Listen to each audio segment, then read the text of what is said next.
I came home 4 days early and found my wife padlocked in the crawl space. Our daughter had already cashed a life insurance check. I never thought I'd be the guy posting one of these stories. I'm 68, retired from the railroad after 42 years, 2 bad knees, and a heart that still skips when I remember the way Evelyn used to hum while she ironed my uniforms. We raised one daughter, Lauren, in the little brick ranch we bought in 1981 on the south side of Springfield, Missouri. Paid that house off in 2019 with the overtime I worked when the cancer bills came due.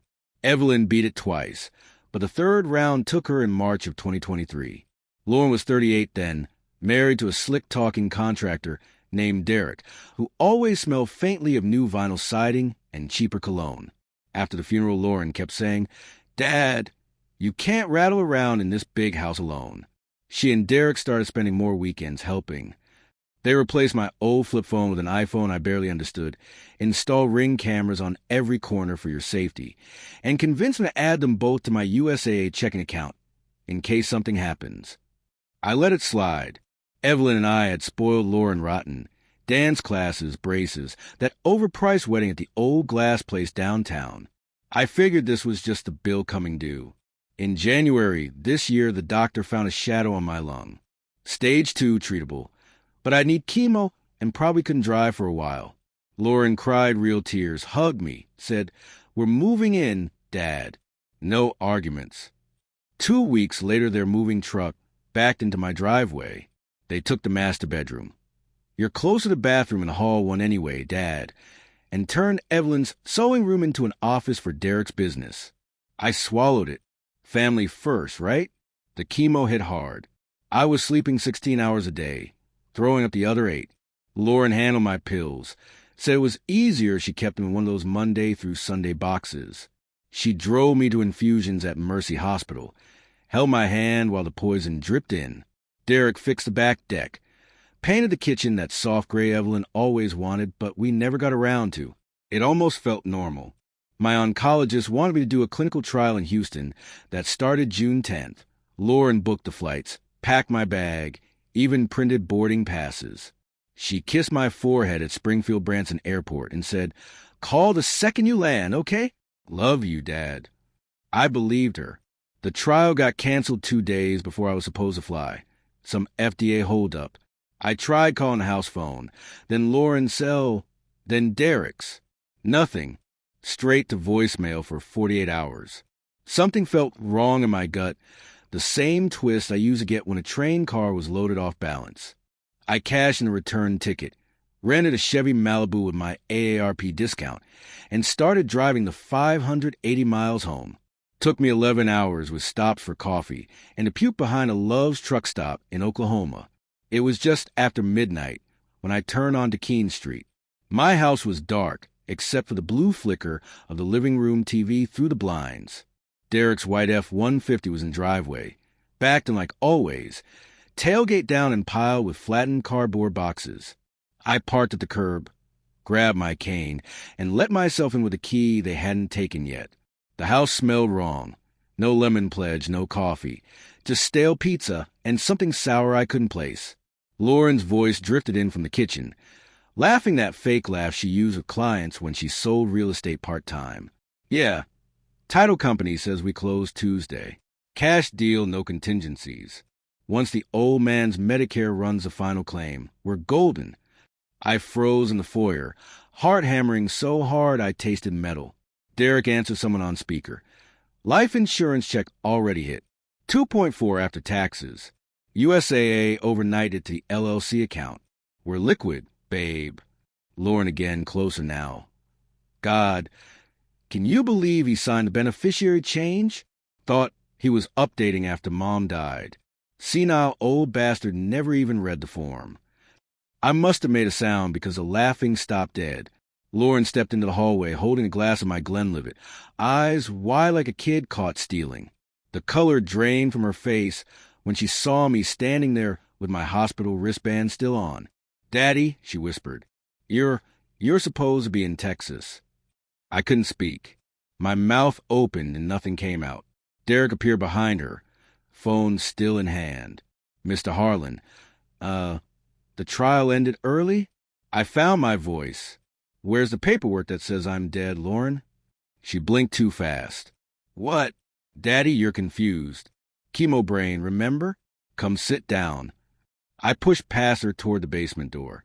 That sour smell was stronger here, like sweat and urine and fear. The door at the bottom of the stairs that leads to the crawl space under the addition, Evelyn's old canning room, had a brand new hasp and a heavy master padlock I didn't buy. I heard it then. A weak scratching like rats, but rhythmic. Human. Lauren, I said, and my voice cracked like ice on a pond. Open this door. Right now. She tried to block me. Dad, you're sick. You're seeing things. Let's get you to bed. I shoved her harder than I meant to. She stumbled, wine splashing across the wall. Derek started toward me, but I already had the claw hammer from the junk drawer. I swung it once, not at him, just into the doorframe. Wood exploded. The second swing took the hasp clean off. I yanked the crawl space door open and almost fell to my knees. Evelyn was down there. My Evelyn, who'd been dead and buried for 2 years in Sacred Heart Cemetery, was curled on a stained mattress, wearing one of my old railroad T-shirts, ankles chained to a support beam with aircraft cable. Her hair was hacked short, face skeletal, eyes sunken but alive. Alive and staring up at me like I was a ghost. She tried to speak. Nothing came out but a croak. The padlock key was on a nail right inside the door, like they wanted it handy. I dropped the hammer, fumbled the key into the cuff around her ankle, hands shaking so bad I couldn't work it. Behind me, Lauren was screaming. Derek yelling something about calling the police on me for breaking into my own house. I finally got the cuff open. Evelyn collapsed against me, lighter than the oxygen tank I used to haul up these same stairs when she was sick. She smelled like death had already started without finishing the job. Water, she rasped. Ron, water. I carried her up those stairs like I was 30 again, past our daughter who was now sobbing that it wasn't what it looked like. I laid Evelyn on the couch we picked out together at weekends only in 1995 and dialed 911 with fingers covered in someone else's blood. Hers or mine, I couldn't tell. The dispatcher asked what my emergency was. I looked Lauren dead in the eye and said, "My daughter just tried to murder my wife for insurance money. Send everybody you've got." The first Springfield PD officer through the door was a kid I recognized, Tyler Brandt. Used to mow our lawn in high school. His face went white when he spotted Evelyn on the couch, breathing in little bird sips while I pressed a damp dish towel to the sores on her wrists. He keyed his shoulder mic, voice cracking. "We got a possible 187 attempt, need EMS code 3 and a sergeant now." Lauren tried the tears first. "Officer, my dad has dementia. He attacked us. That woman. He thinks she's my mom, but Mom's been dead 2 years. Tyler wasn't buying it. 2 more units screeched up within minutes. Then detectives, then the crime scene van. They separated us fast. I sat on the front porch steps with a blanket around my shoulders while a paramedic checked my vitals. Evelyn, Jesus, Evelyn, was loaded onto a stretcher, oxygen mask fogging with every breath. She managed to lift one hand toward me before they shut the ambulance doors. Inside, Lauren's tune changed to righteous anger. I could hear her through the open window telling a detective that I'd been hoarding a mentally ill homeless woman, and they were only keeping her safe until DHS could pick her up. Derek backed her up, smooth as ever, saying they'd found the intruder breaking into a crawl space weeks ago and didn't want to traumatize poor confused grandpa. Then one of the detectives found the canning shelves pushed aside down there. Behind them, a fake wall made of pegboard painted cinder block gray. That's where they kept the real setup. Hospital bed with rails, bedpan, boxes of Ensure, a Wi-Fi baby monitor pointed at the mattress, and a mini fridge full of morphine vials with my name on the labels from Evelyn's old hospice kit. There was a printed calendar on the wall with my chemo schedule and, in Lauren's handwriting, countdown days until Ron, Texas, and close escrow. That's when the handcuffs came out. They let me ride in the front of a cruiser to Cox South so I could stay with Evelyn. She was severely dehydrated, had pressure ulcers clear to bone on her hips, pneumonia, and a morphine level that should have killed her twice over. The ER doctor pulled me aside and asked gently if I understood my wife had advanced dementia and had been missing from Willow Crest Memory Care in Branson since April 2023. For weeks after her funeral, I sat down hard in a plastic chair and cried for the first time since 1981, when a railroad laid me off for 3 months, and we lived on Spam and Evelyn's night shift waitress tips. Turns out the body in Evelyn's casket was a Jane Doe from the morgue in Taney County. Homeless woman who died of exposure, no ID, roughly same height and build. Dental records? Lauren told the funeral home I was too grief-stricken to attend the ID process and paid extra for a closed casket.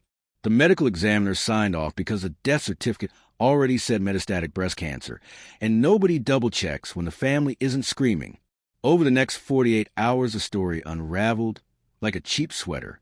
Lauren and Derek had slowly overdosed Evelyn with her own leftover meds, kept her alive but comatose enough that she couldn't scream, all while collecting her Social Security survivor benefits I'd never canceled and the $2.5 million term life policy I took out in 1999 when Lauren started college just in case. They forged my signature changing the beneficiary to their LLC 6 months ago while I was puking my guts out post-chemo. Then they staged a perfect crime. Wait till I'm 500 miles away in Houston. Finish Evelyn off. Cremate the body this time. No questions asked with the death certificate already on file. And cash him before anyone noticed the house was already in escrow. Sold to a Kansas City investor for $415,000 cash. Closing scheduled 3 days after I was supposed to be in Texas. The only thing they didn't count on was the clinical trial falling through. Greene County charged him that same week. Lauren with attempted first-degree murder, kidnapping, fraud, forgery, elder abuse, theft by deception, and about 12 other felonies. Derek got hit with the same plus conspiracy and practicing contracting without a license. Turns out his LLC was suspended in 2022 for unpaid taxes. Bail was set at $1 million cash each. Their bank accounts, mine included, got frozen by an emergency court order faster than you can say asset forfeiture. I hired the meanest prosecutor-turned-defense attorney in southwest Missouri with the little I had left in a separate savings account they hadn't found yet. His name is Clint Matheny. People just call him the Hammer. He walked into prosecutor's office, slapped down the evidence photos of Evelyn's ankle bones rubbing raw against aircraft cable, and said, "Plead it all or we go to trial, and I'll make sure every juror sees these in 8x10 color glossies." The DA, running for re-election, nearly wet himself at the press conference potential. Lauren still thought tears would work. She got one phone call from jail and used it on me. I accepted the collect charges. "Daddy," she sobbed. It was Derek's idea. He said we were drowning, that the business was failing, that you'd want us to have the money to take care of you in style when you got worse. I didn't know she was still alive down there at first. I swear. Stop. My voice sounded like gravel. You changed into pajamas every night, knowing your mother was chained under the same roof. You kissed me goodbye at the airport with her blood under your fingernails. Don't you dare blame that man. You are that man. She screamed then, actually screamed, until the jail recording cut her off at 15 minutes. I hung up and never accepted another call. The preliminary hearing was a circus. Reporters from as far as St. Louis camped on the courthouse steps. Lauren showed up in an orange jumpsuit 2 sizes too big, hair stringy, no makeup. Looked 48 instead of 39. Derek wouldn't even make eye contact with her. The judge bound them both over for trial. No bond reduction. That's when the Hammer filed a civil suit. Wrongful death. Even though Evelyn was technically alive, the law allows it for substantial equivalent. Intentional infliction of emotional distress, conversion, fraud, the whole kitchen sink. We asked for $20 million punitive. The judge froze every asset either of them had ever touched, including the F-150. Their rental properties in Branson. Even Lauren's Louis Vuitton collection she posted on Instagram like a moron. And then Evelyn woke up enough to talk. It was late August, 10 weeks after I found her.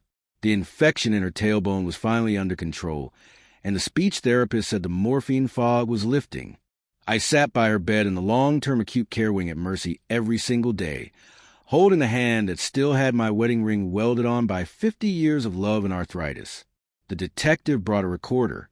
Evelyn's voice was barely a whisper. but every word landed like a sledgehammer. She remembered the new medication. Lauren started crushing into her applesauce at Willow Crest, the place I thought she died peacefully. She remembered Derek carrying her out the service entrance at 2 a.m. wrapped in a blanket. She remembered the first night in the crawl space when Lauren leaned down and said, "This is for your own good, Mom. Dad can't afford memory care anymore, and we're saving insurance for when he really needs it." She remembered every single day. The criminal trial started in February. The prosecutor put me on the stand first. I walked up there slow with my cane, looked the jury square in the eye, and told them about the little girl who used to fall asleep on my chest while I watched MAS*H reruns, the teenager who cried when we couldn't afford both prom and car insurance. So I worked doubles for 6 months, the bride who promised to love, honor, and cherish till death do us part. Except death apparently wasn't good enough for her. Then they rolled Evelyn in on a gurney because she refused to testify by video. She was 70 pounds, skin like tissue paper, but she looked Lauren in the face and said, "You stopped being my daughter the first night you left me in the dark." The jury was out 2 hours. Guilty on every single count. Sentencing day was standing room only. People brought lawn chairs on the courthouse, square like it was a damn concert. The judge, old school Baptist who still quotes scripture from the bench, gave Lauren 48 years without parole. Derek got 45. He tried to, "I was only following my wife's orders" defense. The judge told him the law doesn't recognize henpecked husbands as a mitigating factor. After criminal sentencing, we went straight into civil. Their court-appointed attorneys begged for a settlement. The Hammer laughed and said we'd take every penny and the fillings in their teeth. The jury came back with $18.4 million actual damages and $42 million punitive. Missouri has no cap on fraud cases. The judge tripled it under the elder abuse statute. They'll never pay it, of course. They're broken in prison. But every future earning, book deals, interviews, prison wages, gets garnished 100%. The house on Keene Street came back to me free and clear. The escrow money from the Kansas City buyer got returned with interest after the title company nearly had a heart attack, realizing they almost closed on a crime scene.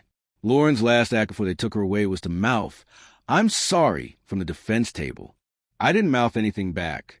I just stood up, walked over to where Evelyn sat in her wheelchair, and kissed the top of her head like I'd done 10,000 times before. We moved into a little assisted living cottage on the edge of Table Rock Lake 6 months later. 1 bedroom, no stairs, no crawl space. I push her down to the dock every evening to watch the sunset. Some nights she remembers my name. Some nights she thinks I'm her father come back from Korea. Doesn't matter. I'm there. Last I heard, Lauren's appealing from Potosi Correctional, claiming ineffective counsel. Derek got shanked in the yard over a ramen debt and lost vision in one eye. The investor who almost bought my house, he read the news, sent me a fruit basket, and a handwritten apology. I still get cards from strangers who followed the case, people who taped the news segments, started GoFundMes we never asked for, sent pictures of their own parents with notes that say, "Hug them extra tonight." I keep them in a shoebox under our bed. Sometimes when the lake's quiet and the loons are calling, Evelyn reaches for my hand and whispers, "We made it, Ron." And I squeeze back because we did.